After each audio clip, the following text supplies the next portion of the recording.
boys confined to your background, but when I stood up, they sat down. Who got the last laugh now? Let's push the manhood. Can't look back at when I hand shook. I stand on a bland book, forgotten and rotten with the canned goods. They won't lend you a shoulder. They think leaning's for wimps. I learned that as you get older, don't exactly get simpler. I'm breathing the germs, I'm teaching to learn. It'll be me and my mic until the stream is adjourned. Everybody has their troubles. If it's life, then it's a struggle. And I just wanted to set a small light, cause it ain't all good. But it's all good enough, so I'ma be alright. Alright, I know it's hard to keep on striving when you only feel like crying, but I just wanted to shed a small light, cause it ain't all good. It ain't all good, but it's all good enough, so we gon' be alright. Alright, everyone's got issues. Don't be pissed if I dismiss you, miss, this is serious. Happiness slips through my fingertips too quick, and I wish you would quit resisting the system and insisting you send a missile to my sister. It's an issue if you keep whittling on the same piece of wood, one day it'll be gone, and I've been stabbing my palms for the last 10 songs. If my passion's strong, won't be lasting long, cause I'm crafting lines without a mind to cast them on. See, put my emotions in alphabetical order. I looked at the ocean and saw nothing but water. I needed to use the phone and didn't have a quarter, but thanks to my devotion, I was able to motion forward. When you're out in the open, you can still feel cornered, haunted by the ghost in the depths of your soul's orchard. Don't know where I'm going, but I'm head for the border. All I need is my close friends and a few supporters. Everybody has their troubles. If it's life, then it's a struggle, and I just wanted to shed a small light, cause it ain't all good. It ain't all good, but it's all good enough, so I'ma be alright. Alright, I know it's hard to keep on striving when you only feel like crying, but I just wanted to shed a small light, cause it ain't all good. It ain't all good, but it's all good enough, so you gon' be alright. Alright. People show no sympathy to your problems, cause they think it'll never happen to them. They're living in a fairy tale quite magical, cause when reality hits them, they got the nerve to complain like they're the only ones in the universe it ever happened to. Haven't you ever looked around and felt the frowns? I smile now cause I know how to look up when I'm down, but it's hard to live in a rainstorm and pretend it's sunny. Clouds of oppression in the foundation of our country. I scream revolution in attempts to make a difference. I see no solution to the sickness outside to listen. Your eyes is listen. My decision was to use my imagination to obstruct the view of the casket that's awaiting. So in my notebook there's a riddle, and as I write it I giggle in sorrow, reflecting a painful grin. But don't think I'm laughing at you. I ain't laughing at you. The world's laughing at you, and I'm just laughing at them. I'm just laughing at them. Just laughing at them. And I'm just laughing at them. Just laughing at them. I'm just laughing at them. Just laughing at them. Just laughing at them. Everybody has their troubles. If it's life, then it's a struggle, and I just wanted to shed a small light, cause it ain't all good. It ain't all good, but it's all good enough, so I'm gonna be alright. Alright, I know it's hard to keep on striving when you only feel like crying, but I just wanted to shed a small light, cause it ain't all good. It ain't all good, but it's all good enough, so we gon' be alright. And he gon' be alright, and she gon' be alright, and that gon' be alright, and I'ma be alright. My mom's gon' be alright, my pop's gon' be alright, we all gon' be alright, the world gon' be alright, my girl gon' be alright, and he gon' be alright, and they gon' be alright, and we gon' be alright. Let's all just be alright, we all just be alright. Say yours gon' be alright, and we gon' be alright. Alright, alright.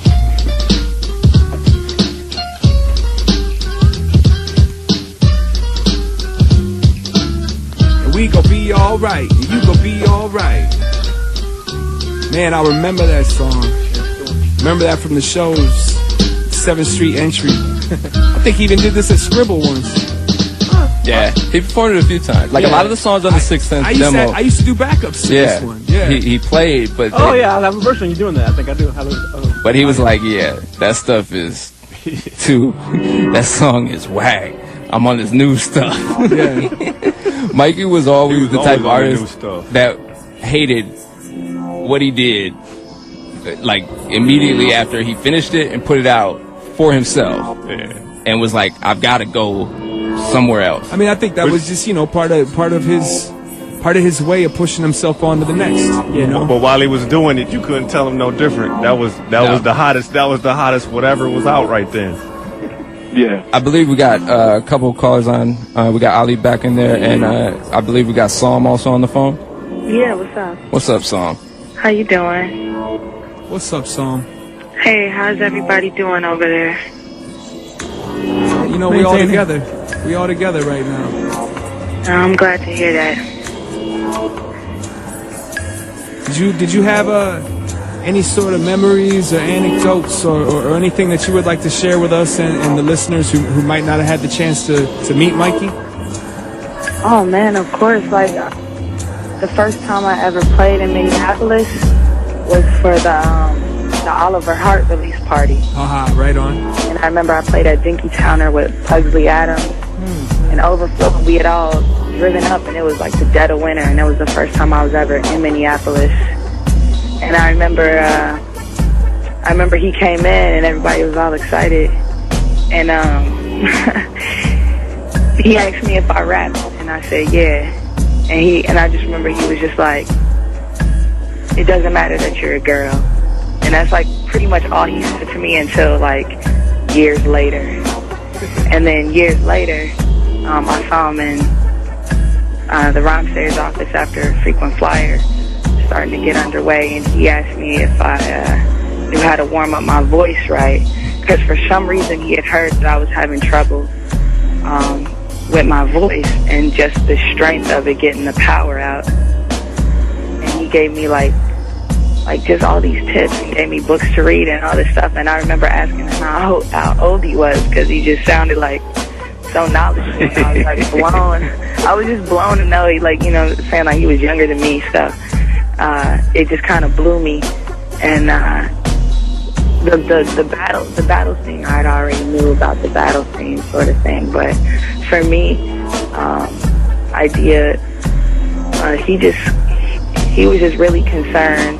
He seemed really concerned with making sure that I did my warm-ups every day. And the last time I saw him was in August for a show in Chicago, and we stood in the back of Bottom Lounge and just like did opera notes for like half an hour before he went on stage. Did you do your vowels? We did vowels, yeah. Your motorcycles? Motorcycles. He had me on that too, man. I still do all the little noises that he taught me to do. I still use those. Me too. So, yeah, I'm sad, and man, I'm out here in New York, but I got the news out here, and I was just happy that I was around family, and I'm just sending all my love to all of y'all, the label family that knew him longer than I did. You know, I feel like I was just getting to know him, and I only crossed paths with him a couple times, but I always had a great memory of that. And yeah, just sending y'all love. That's all. Well, thank you very much for calling in, Psalm. It means a lot to us. Yeah, man. Y'all take it easy. I'll see you soon. Thank you, Psalm. Stay safe out there. Peace. So, yeah, hey Ali. Yeah. Well, it's on Firstborn. It's you're talking about Void. External theory. Yeah. That one. Yeah, I better say a little something, because I'm actually in Colorado and I got to do this show. Okay. But when I met him, he actually is the first one that I heard about.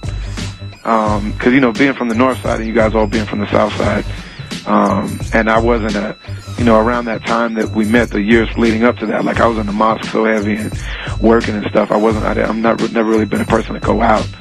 But the first time that I heard about all of you all was from this older brother. He was probably almost 40 then. He was from Gary, and he was like one of those people that all in the 80s, he was one of those guys that just really loved and lived and ate and breathed hip-hop. This brother named Rasul, who I worked with him at UPS. And when I met him, I was real mad at rap. Like, it was like, 97, and I was just like, man, what is going on, man?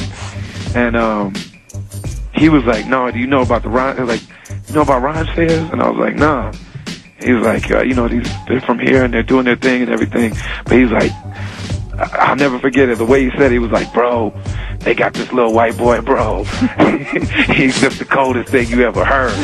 He was like, yo, he's a perfect freestyler. Like, he's like the only person I've ever heard freestyle, never say the same thing twice, never stumble, never be off, you know what I mean? And so me and him went to a show and saw all of y'all for the first time. And it was one of the sound sets when it was at First Ave. And just like, man, we left and me and him were just like so blown away by Mikey. And then when I finally got to meet him,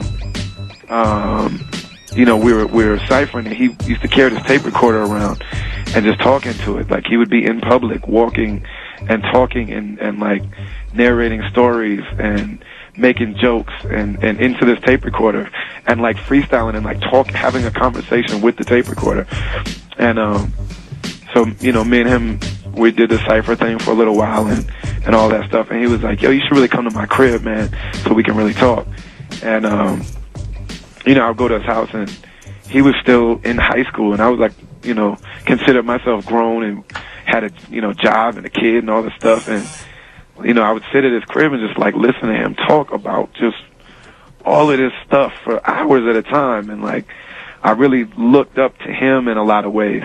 And you know, we do our thing or whatever, and he was always like, man, he was like, people just need to hear you. He's like, I always like say that like in his young years it seemed like he was arrogant, but he wasn't. He just believed so much that you could do whatever was in your brain. If you could see something in your mind, then you could make that real.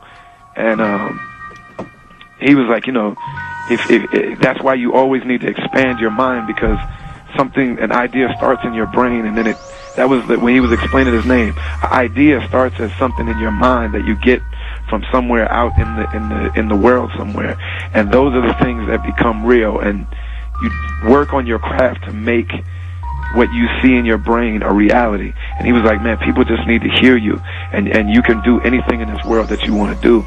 And you know, so he was the king of the battle thing. Like nobody ever, in my mind, and this is not just because he's my friend, man, but I really think that nobody did off the head battling like him. Nobody was as complex as him.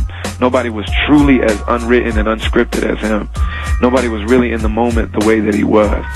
And in freestyling in general, but he was a king. Like he beat everybody, and he was just winning everything. And you know, I was like, I'm gonna go to Scribble Jam, and so he brought me.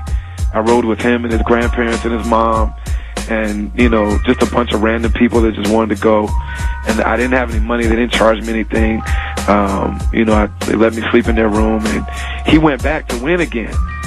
And he was like, yeah, you know, he had his little jokes, you know, yeah, you can roll or whatever, but you know, I'm winning. Like, yeah, you go and have fun if you want to watch me win from up close. And me and him just spent the whole, like, probably 2 weeks leading up to that. We just battled nonstop. We would battle, I mean, we would walk in public and, like, see random people, and we would both just battle this person that was, like, walking out of Starbucks or something like that. And we would just destroy this person to each other, like, take turns, you know, battling this person.